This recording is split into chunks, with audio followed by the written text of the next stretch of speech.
Hi, Steve Gillmor. This is the Gillmor Gang. Welcome. It's June in some year.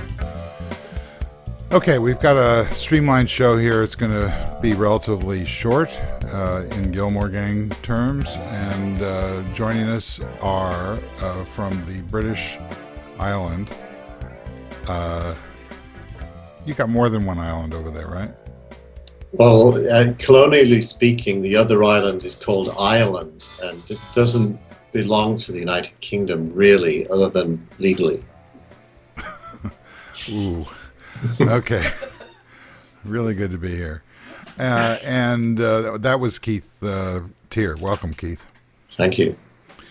And back from the British island, Robert Scoble. Welcome, Robert. And I'm surveilling you. Oh, excellent.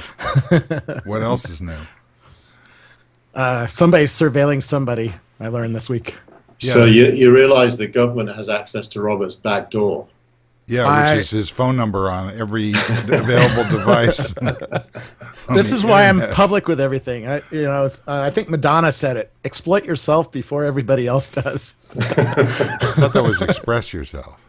Exploit yourself was. Oh, I see. That was the follow-up? Yeah, I'll try to find the exact quote. And joining us as soon as he can get his PC to work, or the Mac or whatever is causing him trouble, it will be Kevin Marks. So I'll introduce him now. There he is. Doesn't he look great?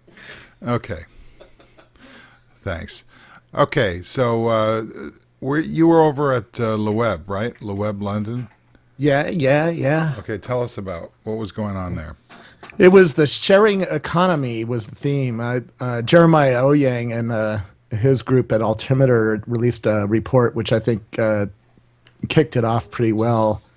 But I didn't go to much of the sessions. I watched a few of them on YouTube, and I'll watch a few over the next week. The content seemed top rate as usual. What I did was meeting with a lot of London-based startups who were doing Internet of Things stuff, and I was quite impressed. There's clearly something happening, and not just in London, but London was a great example of this, where two kids are building, really advanced hardware devices to do all sorts of things, from digital displays on taxis to pet monitors to all sorts of other things. And I came away thinking it was pretty fun. Most of my time was spent talking to the press, because the BBC and CNBC and other places were really interested in Google Glass. So, but we've covered that on Gillmor Gang. I think today's show should probably talk about this NSA thing, and then if we have time, I have some new iPhone apps. Maybe. Well, I don't know what the difference Android is apps between Google Glass and PRISM, frankly. Well, now we can spy on each other. Where before peer-to-peer spying. Us. The whole thing reminds me of the scene in Casablanca where the guy comes up to the owner of the maitre d' of the cafe, where they Rick's cafe, as Rick is saying to the prefect of police, gambling? I'm shocked. And just as he says that, one of his stooges comes up with, he says, "You're winning, sir," and hands him, and he tries to pocket them while continuing to profess ignorance. I mean, everybody knows this is happening. I mean, I'm not sure that I understand what the outrage is. Well, the outrage is now we have a talking point, and the media loves to have a talking point. The outrage also is people are waking up. I think actually most people didn't really think about what kind of stuff that the government could have access to. And I've been defending Obama. I think every American should listen to his speech this morning, or not speech, press conference this morning. You should listen to that and then decide for yourself, and then decide whether you should change your voting behavior, because we live in a representative democracy. Well, but I mean, as he pointed out, everybody on both sides of the alleged aisle, have voted for this repeatedly. Yep. So what is your voting behavior going to do? Well, exactly. Put smarter people, and maybe you put people who will not do this if you believe that. I'm torn. I don't like giving up my freedoms and my rights, but on the other hand, we live in a world that hasn't had a 9/11 since 9/11, and there's something to be said for that. So to me, there's a it comes down to agreeing to things in the moment that end up being for all time. So it would be pretty easy to suspend judgment and say, okay, well, the American state right now is a liberal state. It does not threaten the people in any direct sense. This is mainly for catching criminals or terrorists. But that assumes that the permanent state of being is one where the people in the state are friends. Yeah. But in truth, that isn't the case. Over time, if the people want change that the state's reluctant to give, and all states end up becoming bureaucracies that have vested interest themselves as a state, and in that sense, America and China are only different degrees of the same thing. Ultimately, the people give up rights and end up not being able to govern their own future, and we, the people, is just a fiction. So I think there's some deep things here that are really important, just like a free press. That in any given moment you might think, oh, it's less important to have a free press in America than it is in China because China's a dictatorship and America is a multi-party state. I don't know why. I don't know why this has to do with free press. I think that the free press is at work here by revealing this. No, it absolutely is. But the truth is that the press isn't free because the government has all kinds of ways to gag the press. If they want to, those are laws that give the government the right. So all I'm saying is our freedoms are somewhat taken for granted in times of, when the people and the government are not at war with each other. But should the people ever choose, what do you mean not at war? Well, there aren't National Guards striking shipbuilders in Philadelphia like there were in history in the past. Well, I don't know. I think that the declared war, maybe not, but undeclared war, constant. Yeah, I accept that, but I mean, these drones flying around. I mean, who are they operating for? Coca-Cola? I mean, come on. Yeah, but that's my whole point. You're agreeing with me then. I mean, my whole point is I am agreeing with you, but I'm also disagreeing with you, which is I don't understand the usual talking points here. I mean, someone in the chat room basically says, I really have to disagree. Euro Maestro, I doubt that's his given name. I think it's a bad idea to give up our freedoms for security, just as Ben Franklin had said. Well, except he lives in the UK, where I was on the BBC radio yesterday, and I was being interviewed in a cafe. Hold the thought, just a second. And right over my shoulder was a security camera. So, all of our societies are making choices to keep us safer every day. And all of our society is making choices to put themselves on these networks and deliver, their footprint around proprietary and private and commercial devices. The internet, that they make that choice in order to get free services. They expose themselves to the internet. If you want to buy something with a credit card, then you're basically delivering a blueprint to multinational corporations. Let me just welcome Kevin Marks. I want to hear if he. Hi there. Okay, thanks. Go ahead, Robert. The other thing, the Benjamin Franklin quote is largely seen as taken out of context, first of all, and it's also a 200-year-old quote. Benjamin Franklin did not live in a world where we have the ability to organize, to teach ourselves how to build bombs, and to of course he did. No, he did not. Of course I'm he did. sorry. We hid behind the rocks. That's how we beat the British. Pardon the expression. It was not the kind of speed of society and the kind of technology that we see today in the street. And to use a quote to keep us from moving to the future because of something said 200 years ago just drives me nuts, particularly one that's taken out of context. Well, I think that it drives me nuts too, but for a different reason, because I think that it's an obvious point that I mean, the framers of the Constitution were not dealing with the size of your hard drive. They were dealing with, these truths being self-evident. They were going after common concerns of freedom and rights for humanity, and they did a pretty damn good job of it. On the other hand, I think to your point, Robert, is that how that's updated to the reality of today is a whole different question. So just making it a sort of knee-jerk kind of statement, I don't think serves anybody. On the other hand, I think this debate that we're having now in public is very, very positive, because now everybody is seeing what the government's doing, waking up about what they're doing, and talking about it. And now we can choose who to elect next time, because it's clear this is going to be a thing that's going to be continued by the next administration, unless we tell our voted representatives. But to Steve's point, Robert, there isn't anyone who would be standing that you could vote for who would be against this, because it's a consensus across the spectrum that the state, almost like our parents, has to protect us from ourselves, and we must give up our freedoms in order to be protected. Look at London. There's a camera every 100 meters. Yeah. And it really, you can't walk down the street without it being recorded. And that's taken for granted as being acceptable, and it's justified by fighting crime.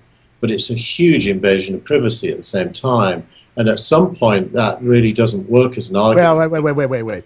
First of all, in America, if you're in a public street and I'm in a public street, you have no privacy. You have no expectation of privacy. You have no privacy legally if you're in a public street. Now, if you go into a telephone booth and close the door, then you have some expectation of privacy. What is this telephone booth you speak of? Well, they still have them in London. They're sort of funny red boxes that are around the street. They're made of glass.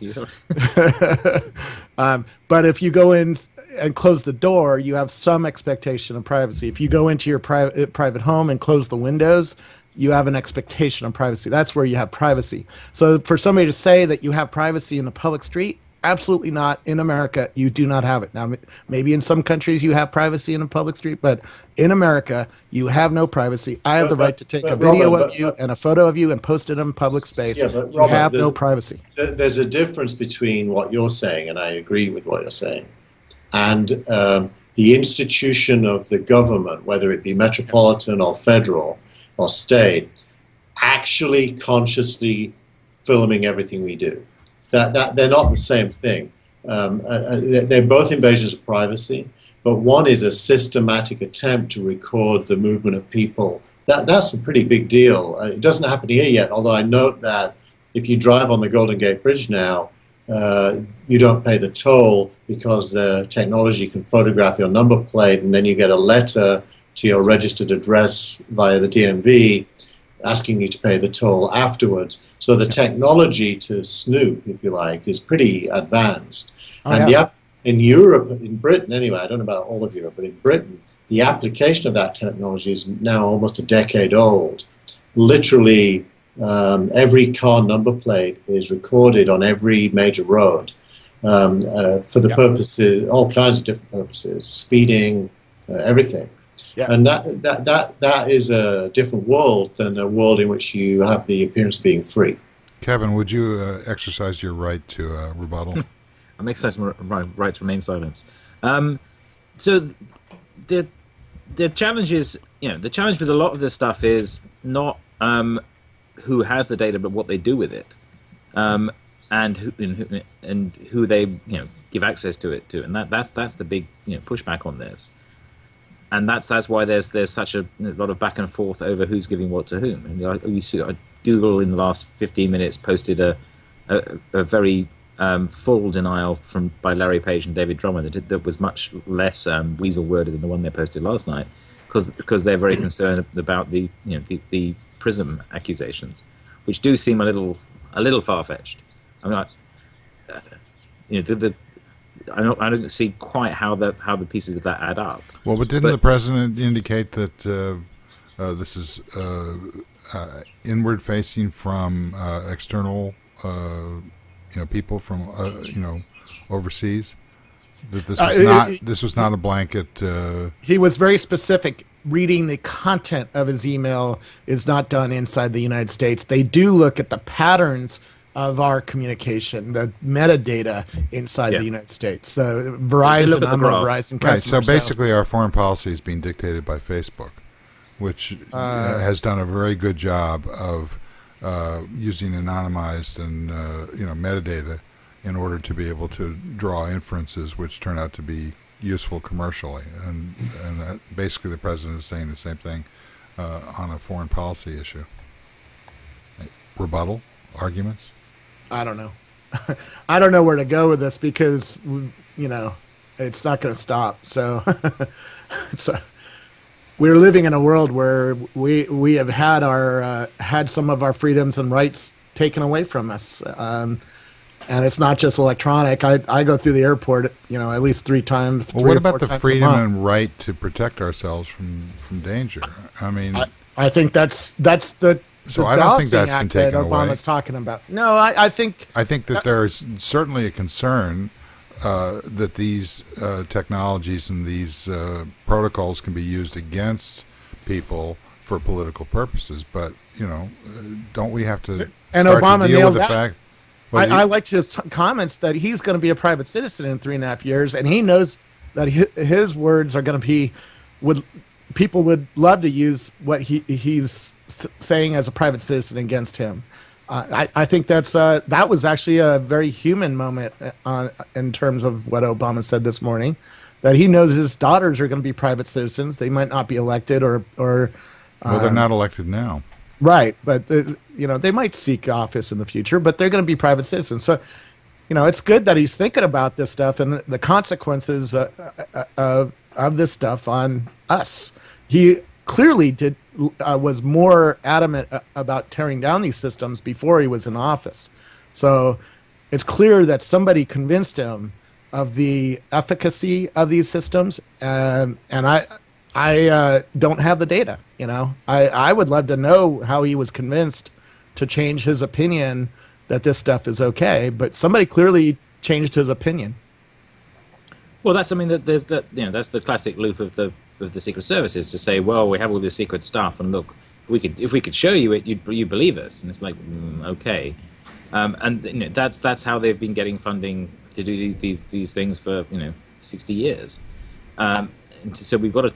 You either say, okay, we take that on trust, or we say, couldn't you explain this in a bit more detail? And they say, well, then we're revealing operational security, and then people could attack us. So you get stuck in a very dead-end conversation fairly quickly with that. I did notice, I forget where I read it, but the notable lack of comment or apparent participation by Twitter. What do you make of that, Keith? Well, Twitter mostly... no, go ahead. Twitter mostly it's a public thing anyways. I mean, there is private pieces of Twitter, but there's a company called Vintank that watches anytime you say the word wine or Chardonnay. That company could not exist if Twitter wasn't a mostly open system that can be studied already through an open API.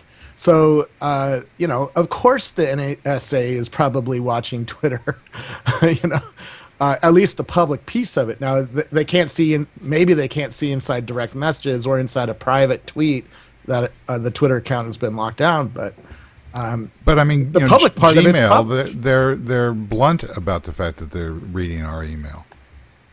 There's it's an interesting debate. I can tell you, we're working on a feature right now that deletes the trail of a message. It's called Take Back. We haven't announced it or launched it, so I won't go into it. But, okay, well, we won't tell anybody. But basically, there's a debate here internally, which is, bad guys could use this feature to remove a trail of a message that would implicate them. And my point back to the team here was that good guys could use this feature to remove the trail of a message that would lead to a government imprisoning them. And so do you do features for good guys, or do you do features for bad guys? And it's really about how you think of humanity. Do you really think your system can completely delete all the metadata and all the back and forth, all the trails At Microsoft, I saw people get fired for what they said online, and they instantly tried to delete their RSS No, this is feed. different. We're explicitly building a feature called Take Back, and we control all of the ecosystem. So Okay. yes, we can do it, even caches. Yeah, and until the everything. government comes to you and says you're forced to give up the metadata. But Well, there's the thing. So the question is, but the debate, more importantly than us in the feature, is the debate, which is there's a lot of self-regulation by software developers that don't want to implement features that would help bad guys, but those very same features help good guys. And it seems to me that our approach to humanity is in question there. Like, do we trust people and build stuff for good people, or do we distrust people and build stuff for bad people? And if you take the second, then there is no humanity. There's only, fear. And that doesn't seem like a good path to me. Kevin, Murray McDonald suggests encrypted email transport. I've been wondering about that myself. Isn't there a lot of that going on anyway? Yeah, Yeah. So I mean, we've had the ability to send good encrypted email for years. Like 10, 12 years ago when I was at Apple, I was encouraging them to try and buy PGP because they were up for sale at the time and offer everyone encrypted email, and they couldn't get any traction with that. They didn't see anybody would want it. It was too complicated. And most, still using PGP or anything that's properly encrypted is still pretty hard. What is encrypted is the connection between their server and you, so it's harder to intercept. So if you use Gmail now or any sensible web email service, there's an SSL connection between you and them, so they can't be encrypted at the edges. So within that service, you can't intercept, but there's obviously a single point of attack, which is the giant servers that have everything on. But also, but most email is sent in plain. If you're sending it between different email servers, then it's sent in plain text. It's very rare. Kevin, I recently interviewed Phil Zimmerman, who did PGP, and he has a new company called Silent Circle that lets you encrypt email, phone calls, and everything, and it does it in a serverless way so that nobody can get the keys except for you. Right, but it's actually pretty easy to set up. To Keith's point, it's pretty easy to set up for anybody. Yeah. Right. Well, but so it's not, in other it's words, not their bad fault. actors, it's a good service. Thank you, Al Qaeda. Yeah, and by the way, the sales pitch that Phil had was if you're a salesperson, you go to China. China watches all communications that go through its firewalls, and is stealing intellectual property from, let's say, an engineer who goes to China and on behalf of Apple Computer, and you start sending files back and forth. Those files are being sniffed and snooped on and taken and fed to companies that help Chinese companies copy our products without having to pay for them. And so, well, I thought if you go over to China, you use anyway. Silent Circle. What's that? I think they own us anyway, so they do, but you might as well not help them. So his point is Silent Circle lets you encrypt at both ends, and the governments that are snooping in between can't get that data out. Now, there will still be a little bit of metadata because there's some packets going from an IP address in China to an IP address, let's say, at Apple Computer. And so somebody can still see the pattern of communication, see that you're sending stuff. They just can't see inside that stuff and steal it, or in the case of governments, look inside of it. Anyway, I just thought I'd pass that along because I recently interviewed Phil Zimmerman, who's continuing to do bleeding edge work in this field. Anyway, where should we take this? Somebody did ask a question about, is it legal to record your voice in the street? And that varies from state to state. In California, it's illegal to record somebody else's voice without both parties being okay with that. There's a wiretap law that says you're not allowed to do that. In Texas, though, that is perfectly fine to record the audio of somebody else's voice in the street. So it's a state-by-state case. Yeah.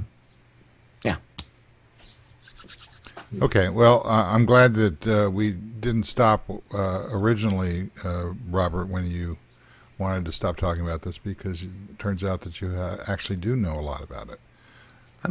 I watch what governments do quite closely. I'm quite interested in it. It's a family thing. My great grandfather was arrested by the Nazis for speaking out against that government, and it's we have to be vigilant because right now I believe this stuff is being used for a good purpose, but what happens if somebody who isn't so good gets in power and uses this against us? And that slippery slope argument does work for me, and it's one of the reasons I'm really thinking through what my stance is on this. But so far, we don't live in a Nazi society. So far, we live in a society that's quite different than the one that Ben Franklin grew up in. And in fact, quite different than the one I grew up in. And 30 years ago, the idea that I could make a call around the world from a phone I'm holding in my hand it would be completely like a dream, and not to mention having Twitter and being able to watch tens of thousands of people in live time is it was a dream I had in college to have that, and now it's built. So we live in a very different world than we used to. I'm not so sure, but it's all that different. But I take your point. I don't think so. I think that the arguments against this kind of potential abuse of this technology have to be weighed against the argument. I mean, as a parent, it doesn't make me feel any safer for myself or my children or my family that all of this stuff is in place. But maybe if something bad happens to us, the next time some of the patterns and metadata that will appear on those cameras all over London, I feel safer in London as a result of that. The Boston bombers were caught within, a week? And they were caught very quickly because of the IT technologies that our law enforcement had and the social sharing that we have, right? Well, I now have the ability. They didn't actually run away and do anything. What's that? They were caught because they didn't actually try and escape. No, they were headed to New York to do some more bombings, man. You've got to be kidding me. But that was like 2 days later, They didn't think they were going to get caught. Well, then just because they're idiots doesn't mean that they weren't trying to do some more. And this is why you have to be a little secretive about the technology that you're developing to protect your societies. Because why? What do you mean secretive about the technology? I don't think that anybody who's applied a nanosecond of thought to this thinks anything but that this has been going on for as long as it was possible for it to go on. Yeah, I agree with that. That's absolutely right. And I've been, my friends at the EF and the Open Rights Group have been talking about this for a long time. There's been an ongoing fight in the UK Parliament to try and pass a law that would make this legal in the UK, and they used it was defeated, and then they used the Woolwich bombing as a Woolwich stabbing as a way of saying, oh, we would have found this had we had this. And it's like, well, no, you wouldn't, because you'd already met these people and given the clear bill of, you said no, we shouldn't lock them up. So there's all these edge cases are very tricky because they are enormously rare events, and gathering more and more data to find smaller and smaller events isn't necessarily a good thing. Well, I think that I'm sorry, go ahead. I was going to say that goes back to the point I started with, which is trust. Right now, we trust our government. Actually, Larry Page's statement today is a good example. He's basically saying he's not a government official. No. I know. I'm not making that point. He's making the point that Google gives the U.S. government what it asks for in accordance with the law. Why? Because he trusts the government. Now you ask the same question of Larry about China. Google pulled out of China because they do not trust the government. And so today we trust the government. Now, based on trusting the government and believing that it's acting for our common interest, we give up a lot of personal freedoms and we give the government a lot of power. Yep. But trusting the government is a temporary phenomenon in any society. It doesn't last forever, but the laws do, or at least for a long time. So it seems to me that giving up rights because you trust the government is a bad idea. Yep. Well, I think that I find the EFF and similar organizations to be frustrating on a day-to-day basis, but I think that the fact that they're vigilant about raising these arguments and fighting it out, in the law, is immensely valuable and is the freedom that we cannot delete. And the same is true for the media. However challenged and conflict-laden any media is that is using technology because of the costs of doing it and the implications of the networks that they're working on. Nonetheless, it's a whole lot better than muzzling the media or attorneys for the opposite point of view. I mean, the point is that this needs to be discussed endlessly and often, not necessarily here, but where it matters, which is, holding people's feet to the fire about their votes. Yeah. As we saw, David Letterman with his little interlude on his show for the month after the vote to not allow background checks, and he had like 2.5 minutes of taking a look at the senators and whoever had voted against it, and just basically saying, who are you and why? How do you justify this compared to the 81% of the population that disagrees with your position, and what's going on here? But There are good reasons on both sides of that argument, unfortunately, about guns, but the dialogue and the argument is the bedrock of our freedoms, I think. by the way, Clive Bolton just asked a question. How should service providers not included on the PRISM list feel today? And that's a good time for me to put a disclosure. What I'm saying here is my own opinion, not that of my employer. I don't know exactly how my employer feels about this. I haven't talked to anybody in the general counsel office yet, or the executive team, or my coworkers even, many of whom I would expect to disagree vehemently with my opinion. So just want to put that out there. I don't know. Rackspace hasn't been named yet in the press that I know of. And I know from past behavior, we were anti-SOPA, and we would be probably anti unfettered access to our systems. So I'm pretty sure I would hear about it if it was going on. I think there is another thing, though, which is companies and the law.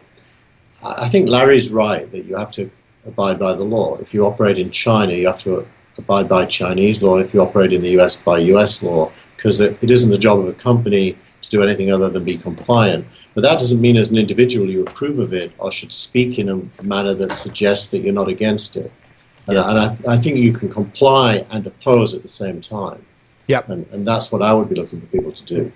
That's true. And if it was happening, word would get around no matter what.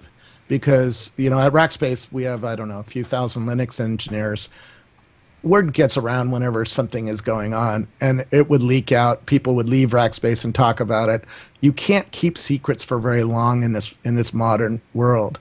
And I would be speaking out against it if I found out that we were being forced to turn over our customers' data, for sure. Well, I still think that the naivete of anybody who thinks that these tools are not being used for this purpose by governments, multinational corporations, local school boards, etc., is, it's. I mean, I think you said earlier, Robert, that this was something that. We need education about this. I don't know how much education we need about this. I think it's kind of obvious. There is no free lunch when you pick up a computer and start logging onto networks and start taking advantage of free services. Who are you kidding? Well, in the case of the cloud computing industry, it's not free. We're getting paid a lot of money by a lot of companies to host their data. I'm using free service as the trademark name. Right. Yeah, I mean, it's free. Only $1 is the way the Firesign Theater said it. Yeah, 30 years and ago. Francine says your employer is going to find this causes a business problem. That might be true. That has come up before, that people are concerned with hosting their data inside the United States. So it's not something new. We've been through this before, and we have now data centers in Hong Kong, Australia, London, and a few other places, Chicago, Dallas, and I have to find out the laws on if your data is hosted in Hong Kong. Is it under Hong Kong law or is it under U.S. law? I'm not up to date. Maybe we should have our general counsel come on and talk about that. Did you notice what Obama said? Obama was, I'm sure he was being very careful with his words. He said, "This is not targeting U.S. citizens or people who live in the United States." In other words, the implication is that yes, they're looking at Google and Yahoo and all these other companies' data, but they're looking at it only for foreigners who live overseas. I don't quite. I think that's his wording was careful, but I guarantee you during the Boston bombing, were they not looking at the patterns of communication from that neighborhood on phones and on email? Were they really? But my point is what is wrong? You don't think they were looking at that data? What is wrong with them doing that for that purpose? Yeah.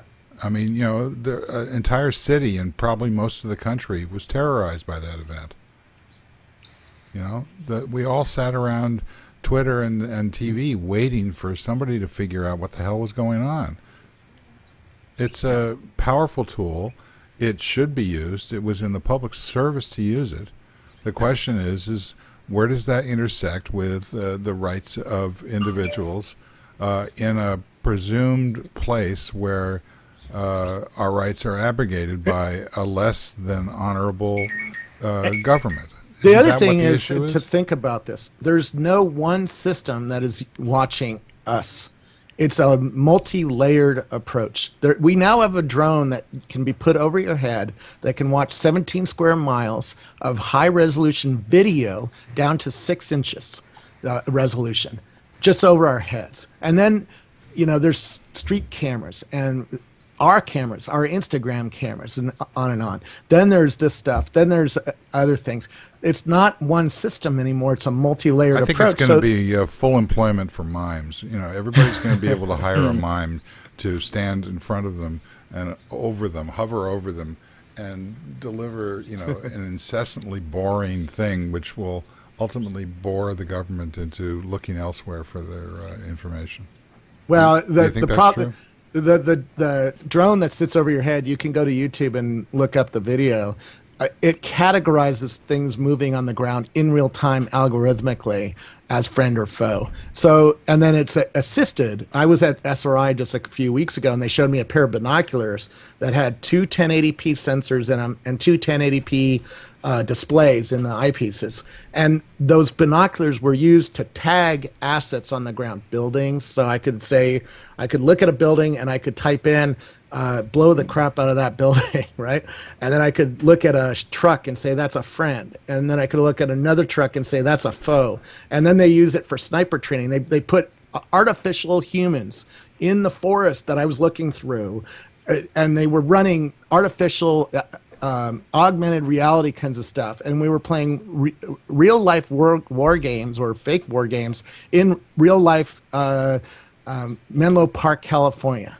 It is mind-blowing what our technologies are letting us do algorithmically with human assistance, and then having this multi-layered approach. It's quite fascinating and quite scary, and we don't know much. I was down at Nellis Air Force Base and talking to the F-22 pilots there, and he says, we've sold F-16s to everybody around the world. I will always kill an F-16. And he said, well, an F-16 can fly slowly like this. He said, my F-22 can do a lot of things that F-16 can't because of the thrust vectoring on my engines. And he says, I have a lot of information that the other guys just don't have. So take that. That's fighting our threats externally, but there's 14 of them down in Las Vegas, California. So they can get to anywhere in the United States within a few hours. It's pretty crazy. No, but that if you think about it, in this age of the internet, where Robert, we have with people like Joey Ito from Japan, or travel around the world, and we really are pretty much global beings. Yeah. But nation states are almost like a throwback to an era when we were scared of each other and were in fear of each other. And it makes me think of Thomas Paine's The Rights of Man. He made the point that rights are granted by nature, and governments only take them away. And they take them away to protect the nation. Well, the nation is this kind of, think of the city-states in Europe during the 17 and 1800s. They're temporary manifestations of human organization that reflect partial interests of the human race. Yeah. And it's not, to me, ultimately clear that the human race as a whole should buy into nations. Eric Schmidt talks about this in his new book, that nations, in a way, are an artifact. And the laws that protect us from other nations really are self-serving laws to protect elements of those nations. Here's an interesting point. Euro says, what will happen when an algorithm makes a mistake and a friend misidentified as a foe is killed? That has already happened. Obama, just a few weeks ago, had to admit that we killed Americans with a drone by mistake. That has already happened, for sure. And by the way, I think you noticed he also said he's pulling back on drone strikes. Why? The Atlantic had an article that said the consequences of using drones to kill people who are possibly, probably enemies of us, is causing more enemies to be generated. Because let's say that house across the street all of a sudden blows the crap up. I'm not killed, but I don't know why that house blew up. And so now I'm going to be very fearful of what blew that house up. And I'm going to see a missile came into that house and blew it up. And if that happens in my neighborhood, I'm going to be very fearful and very angry at a state that blew that house up without explaining to me why that house blew up. And the Atlantic has a great article about this, that it's helping Al-Qaeda recruitment, because some house in Afghanistan blows up. You don't know why that house blew up. You don't know that the guy inside was a friend or foe of America or whatnot. But you just know that the house blew up and 3 people inside died. You don't know why. And now you're really angry at America, and we're going to create new kinds of enemies. And I believe he's pulling back on drone strikes because of that. He knows every time a house blows up in some neighborhood somewhere in the world that he creates 100 times more enemies than we had. Yeah, well, that's happening in Pakistan. Most Pakistanis were not anti-American, but increasingly, because of drones, a lot of, especially young ones, are. But it also, to your point, Robert, when the enemy is a foreigner, and fear is the result of the fear of foreigners, whether Al-Qaeda or something bigger and more organized, then people consent to the state, their own government, having more powers to protect them. And over time, the people end up being not a variable in government. It's true, but before Timothy McVeigh, it used to be possible for me to buy a ton of fertilizer and 100 gallons of diesel fuel. That is no longer possible without raising a lot of questions. And I'm sure some FBI agent's going to come and ask me what the heck I'm doing and find out really quickly why I'm doing that. So even internal threats, we change our behavior and our laws very quickly because of new threats that we did not see before. Humans are good at that because we get afraid very, very quickly when 100 of our citizens gets blown up by whether somebody from overseas or somebody who grew up here. Right. Yeah, and technology moves real fast. Someone in the chat room is saying, well, what if Mexican drug lords used a drone to bomb something in the U.S., which, is not inconceivable that the technology of a drone would be available to a Mexican drug lord.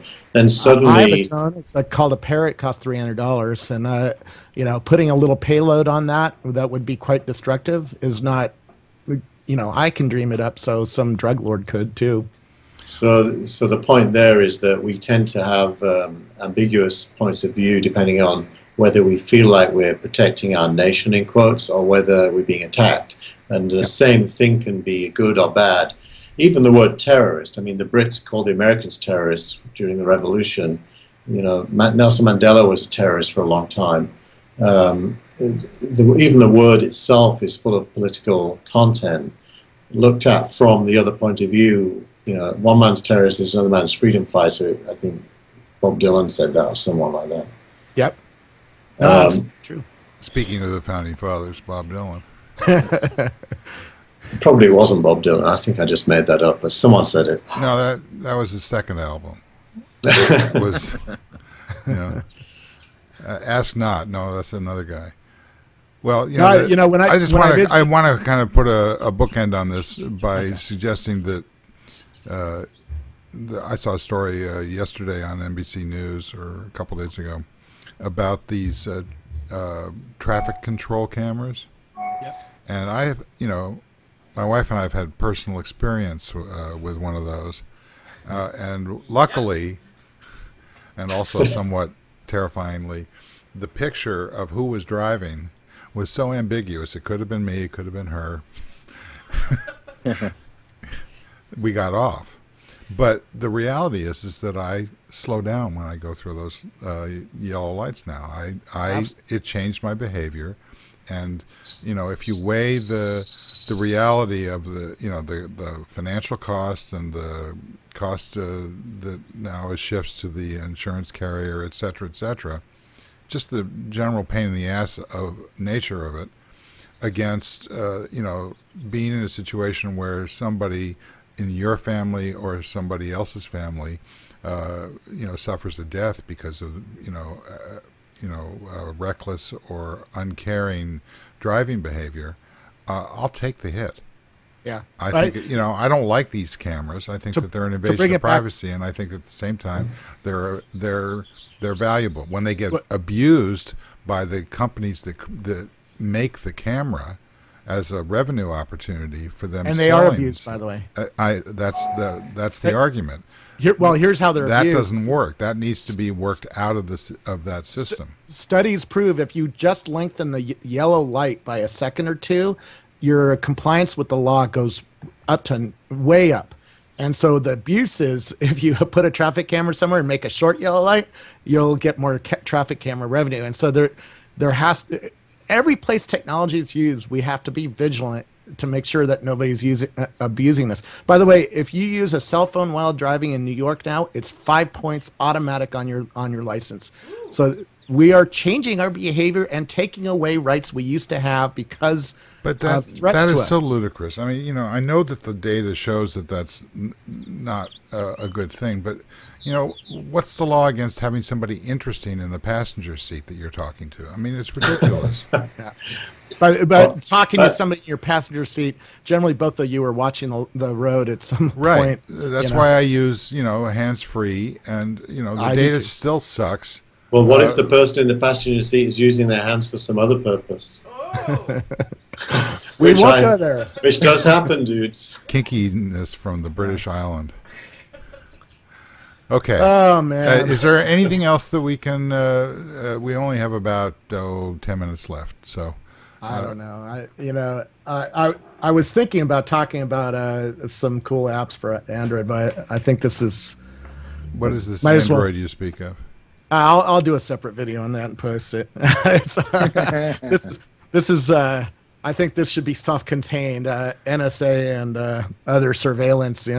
Well, the Scoble Gang has been very interesting this week, but the Gillmor Gang is going to change the subject. All right.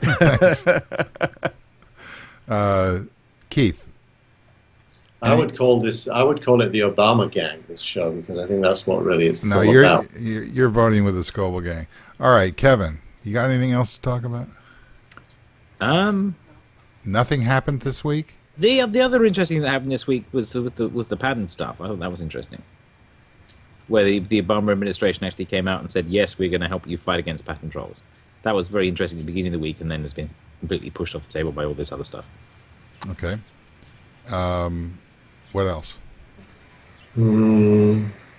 I'm not saying that's not important. Facebook rolled out Facebook Home upgrades, and I haven't used it yet. I don't know if Robert has, but it's meant to be improved over the first version. Okay, now you're going to get me to talk about everything that may. Hold on. Let me just resolve try something here. Fails. Obama, NSA. Oh, see, it got the whole thing. What it did though is pull up all the news apps on my phone, and it even will take me to the right page. Is that the new iPhone? This is even better than iOS 7 that's coming out next week. Give me a break. And this is a demonstration of how, because the apps are Can you throw that up on the TV over there, just so that I can see it better? What's that? Oh wait, you can't do that. The S4, I can't see. Well, this is the S4. Yeah. So Yeah, let's. It does look nice. With Android, you got to hold the screen close to the camera. That's right. With Exactly. Apple, you have to carry your own TV studio with you, but other than that, it works great. Hold on. Half Moon Bay restaurants. So this is a much better Siri than Siri. This is called everything.me, and it pulls up, when you make a search, it pulls up the right app for what you're trying to do. And it will even take, when I click on Yelp, it'll take me right to the right search inside Yelp. The integration. That's the wrong app. It should be Foursquare. Well, no, if I'm looking for restaurants, Yelp. I don't think restaurants enough, but I use Foursquare. Yeah, I know, but it I pulled like up Yelp. Foursquare the best. And it's that reminds me of that Israeli company that launched at TechCrunch Disrupt a few years ago. Yeah, Do It. Do It, yeah. Is that did they acquire Do It? Really, yeah, I think it is the former Do It that changed the name to everything.me. This is an app that finally has made me love Android, because now I can the apps are just so much more integrated. Let me try a couple more searches so I can show you. And this is why I love Android, because you're going to make sure Skrillex. Apple will make sure to have this functionality before long. It's great. All right, so Skrillex, just saying Skrillex into it, first of all, I recognized it. And it pulls up Spotify. And What did it recognize it as? Surely Skrillex. not music. Yeah. Oh, that's your own opinion. And it takes me. It recommended earplugs. It takes me right to the right search. It's really pretty cool. I'm getting Special old. I don't even know Skrillex what noise Skrillex cancellation is. brand. What? I said I must be getting old. I don't even know what Skrillex is. Oh, it's a DJ. That's a DJ. Yeah, it He's a is. DJ, yes. He's a DJ. That's what he does. Yep.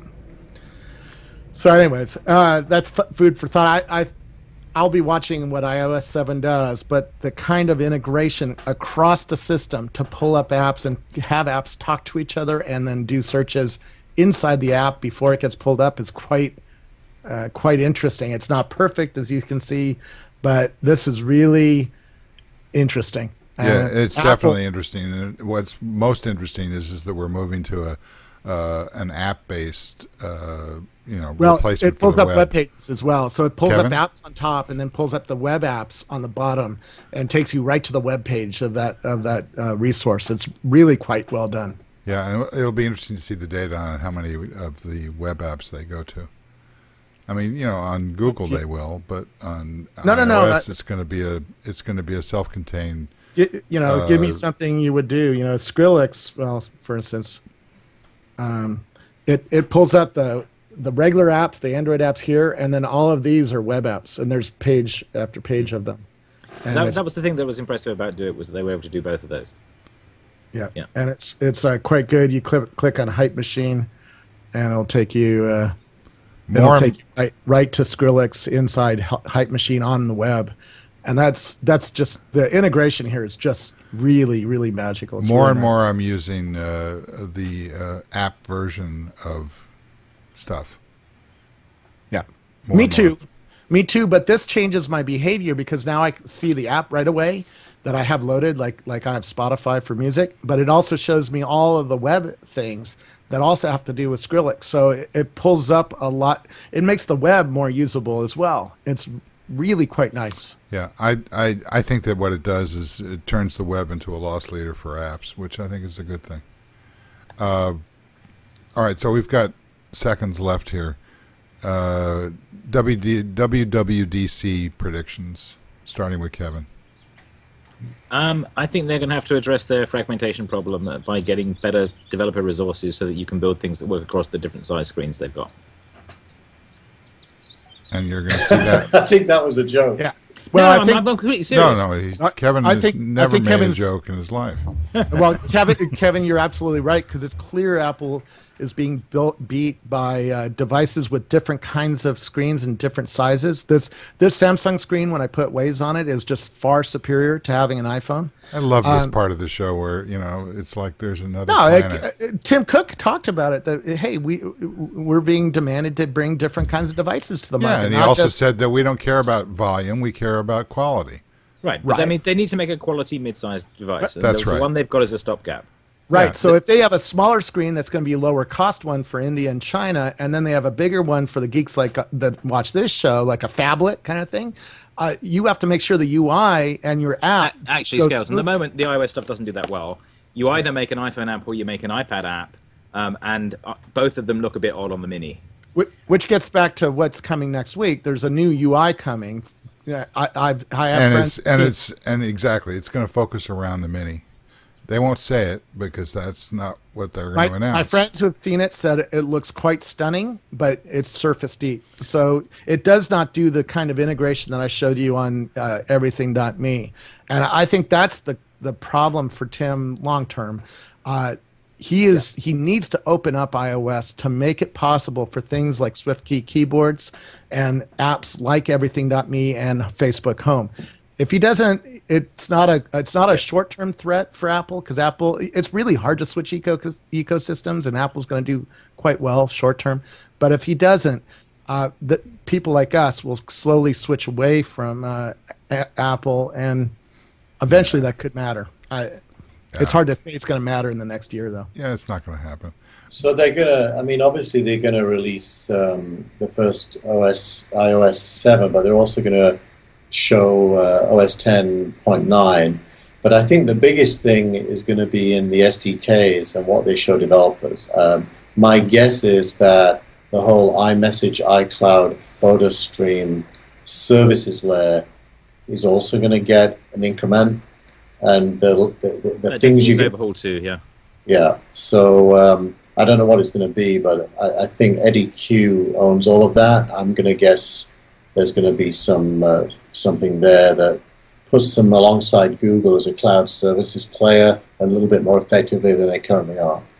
Well, I've noticed that I'm increasingly looking at the tablet, at the Mini, and only remembering, because they don't give me the option of actually calling out of it, that it doesn't have a phone capability. And I think that's going to be fixed. I also think that they might have a really good play by doing what I would call AirPlay for phone, where they basically go through your iPhone in your pocket and use it as a phone server from this interface, from the Mini. So I think that... And that might lay up personal wearable computers. I mean, Tim Cook clearly signaled that they're working on wearables. Exactly. He's skeptical about Google Glass, but he's clearly... But if you fragment the glass is for the photos, some other places for the audio, etc. Yeah, I think that's exactly right. And the Bluetooth framework, I think, will have a big play in that. Yeah. Okay. It's really... I think the other piece of this is that the other thing that iOS is not good at is connecting stuff between apps, because they don't have the intense mechanism that Android has, and they don't have the ability to claim URLs. And that's something that at the moment Apple explicitly says if two apps register for the same URL, we have no idea what will happen. That's what the developer docs say, and they need to fix that stuff and make that stuff work better. It's really amazing to me that in the last year I've switched to really like Kevin Marks. I used to be so anti Kevin Marks, because I was such an Apple fanboy. I always liked him. I just thought he was full of shit. No, maybe I should say I always liked him, but I thought he was full of shit last year. Now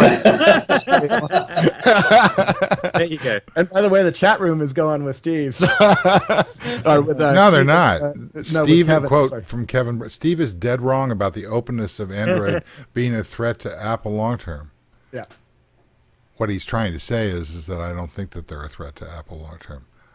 No, That is I- correct. I- I do not I- think they're a threat. I think that the I'm two not of saying them they're necessarily a threat. I together. think Apple has some catching up to do. Yeah, exactly. It's just leapfrog, and It's it's back and good forth, news back and for Apple and Google. Yeah. The odd man it's out good is, of when- course, exactly. Microsoft. It's good when you've got competing paradigms to push back and forth to say, oh, we've got this model, we've got this model. Oh, yeah, we could learn from that. Well, it's clear. we've It's seen a clear. lot of- I'm hearing signals from some of the keyboard companies. And it's clear we're going to get a new keyboard next week. So they're treating Apple might be treat. And in fact, this is interesting. Apple continues to treat the rest of the industry as where new technologies get fought out, and then they'll pick the right one, make it look shiny, and put it in their products. And nobody, if they do that fast enough, they'll keep people from switching Yeah. ecosystem. It's the old Microsoft tactic. Microsoft used to do this. Anytime anyone invented something cool, Microsoft would say, "Oh yes, that'll be in our next release." Apple doesn't do that as explicitly, but there is the assumption from the people who've bought into the ecosystem that they will get things right in the medium term. Well, Apple basically sped up the interval with OS 10 by refreshing the OS every 6 months, to the point where it undermined Microsoft's ability to be able to hold people into that idea that they were going to deliver what they needed. And I did want to comment one more thing about what Keith said, which is that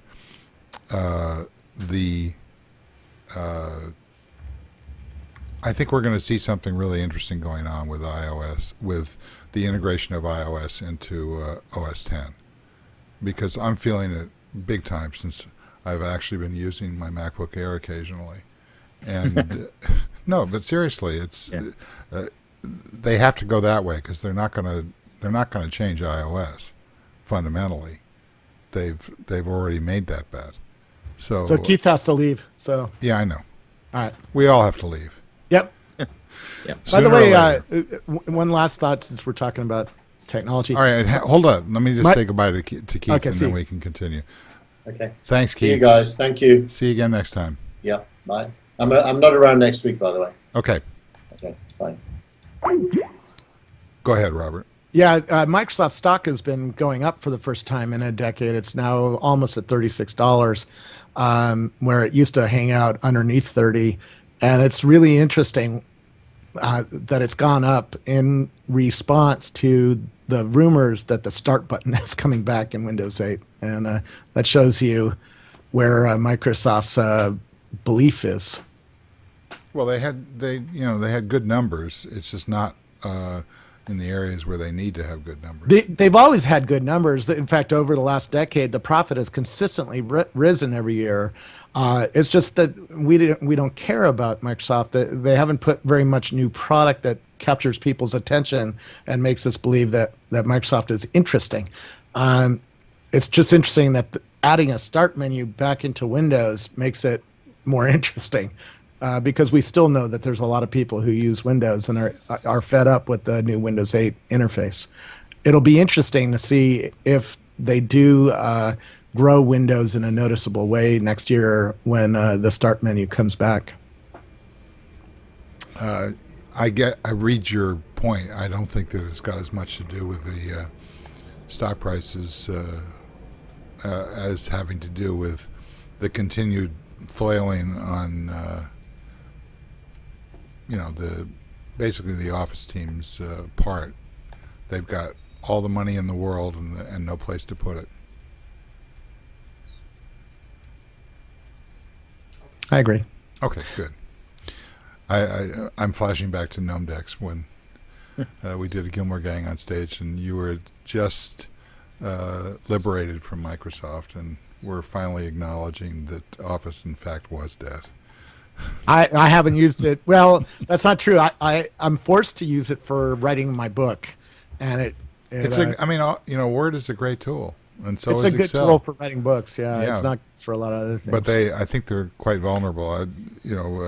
Salesforce switched over to GCal, and a number of us switched over to Gmail, yeah. to Gmail. I mean, I love Gmail and always have, but it's interesting to see Google's come a long way in terms of an enterprise usage pattern. Whether or not they have the DNA around the enterprise is a whole other story. But by the way, I love this new feature in Gmail. Gets rid of all the Facebook crap out of my inbox and other things. Try to turn it on if you don't yet have it. You have to go to settings and look at the feed. yeah, I fundamentally disagree with the idea that newsletters are spam. I don't think they're spam. They're totals. They're not spam, but they're promotions. Yeah, So they're in a folder I like me called ads. They're in a folder called promotions. And by the way, if you drag I mean, and I drop- only bought Playboy for the ads. okay. It's an old joke. I know it's a very old joke. I think I played that on my dad when I was 16. Yeah, and you really fooled him, didn't you? You can train these filters, by the way, by dragging emails into the correct folder. So if you see a spam email that does get through the filters, you drag it into the spam folder. And drag and drop Gmail now is there, and that took away something that I really missed from Outlook.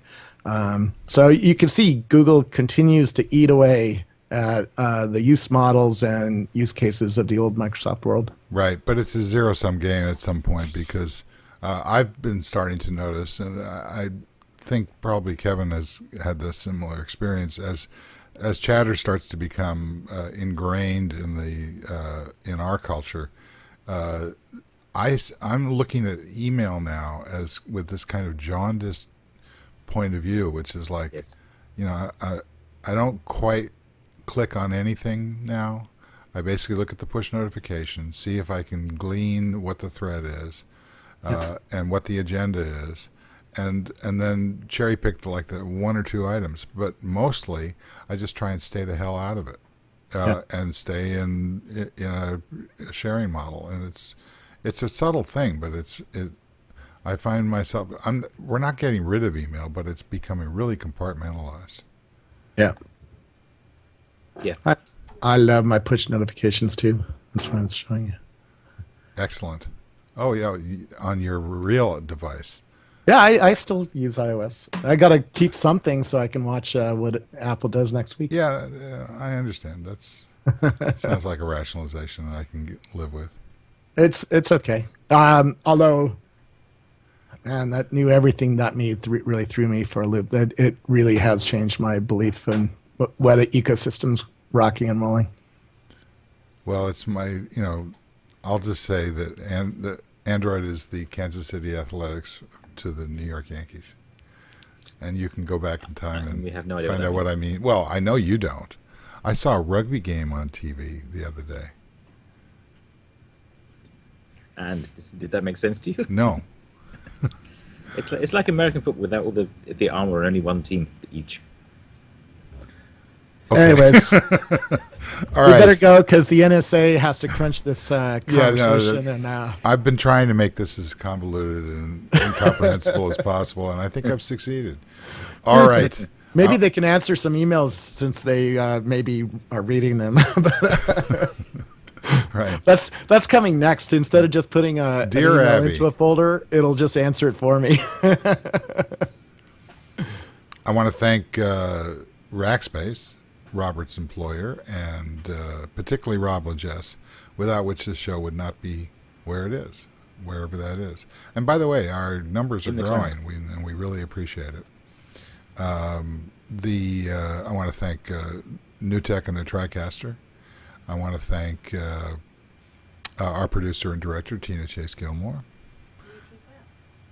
What? Oh, well, thank you again. I want to thank our producer and director, Tina Chase Gillmor. Oh,